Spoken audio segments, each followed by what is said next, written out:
Okay, अब हम लोग देखेंगे डेसिमल नंबर्स का division with 10, 100, 1000, multiple of tens, multiple of hundreds, multiple of thousand. जैसे हम एग्जांपल लेते हैं, यहाँ पर हमारा से 56.28, सॉरी आपको दिखाई दे रहा है, 56.28 डिवाइडेड बाई 10।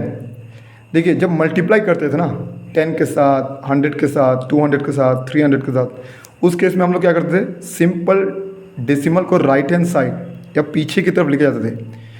डिवीजन में इसका उल्टा है, जितने जीरोज़ हैं, देखिए 1 से इसको अगर डिवाइड करेंगे 5, 6, 2, 8 को, तो ये वही सेम नंबर ही आने वाला है। जो चेंजेस आएगा इस ज़ीरो के लिए आएगा। तो इस ज़ीरो के लिए जब भी चेंजेस आएगा तो सिंपल आपको क्या करना है, यहाँ पर देखना है कि डेसिमल कहाँ है और जीरोज़ कितने हैं। जीरोज़ एक है तो ये डेसिमल एक नंबर आगे चला जाएगा। तो आपको डायरेक्ट डिवीजन करने का ज़रूरत नहीं है, जो हम लोग लेंदी प्रोसेस करते हैं। यहाँ सिंपल 5, क्योंकि जीरो एक है तो डेसिमल एक डिजिट आगे जाएगा, तो 5.628। सिमिलरली और एग्जाम्पल हैं 4a6.3828 डिवाइडेड बाई 10,000। अब देखिए क्योंकि यहाँ 4 जीरो है तो डेसिमल भी 4 डिजिट आगे जाएगा, तो 1, 2, 3, 4 आ, तो यहाँ पर 1, 2, 3, 4, तो यहाँ पर कुछ नहीं है।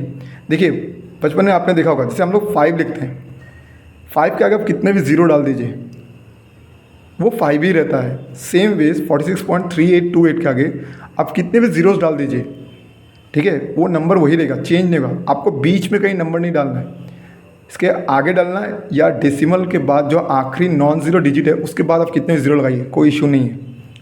तो सिंपल यहाँ पर हमें दिख रहा है कि हम लोग यहाँ पर डेसिमल 1, 2, 3, 4 यहाँ पर आएगा, तो हम इसको लिखेंगे ज़ीरो, डेसिमल यहाँ रहेगा 0046382 अब स्टैंडर्ड फॉर्म में क्या बोलते हैं कि डेसिमल के आगे हम ज़ीरो लिखते हैं, ये हमारा स्टैंडर्ड फॉर्म है।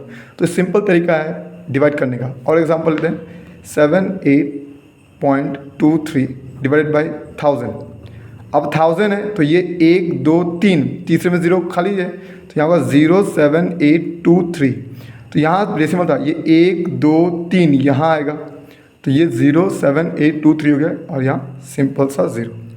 तो ये बहुत आसान है, आप थोड़ा प्रैक्टिस करिएगा, हो जाएगा।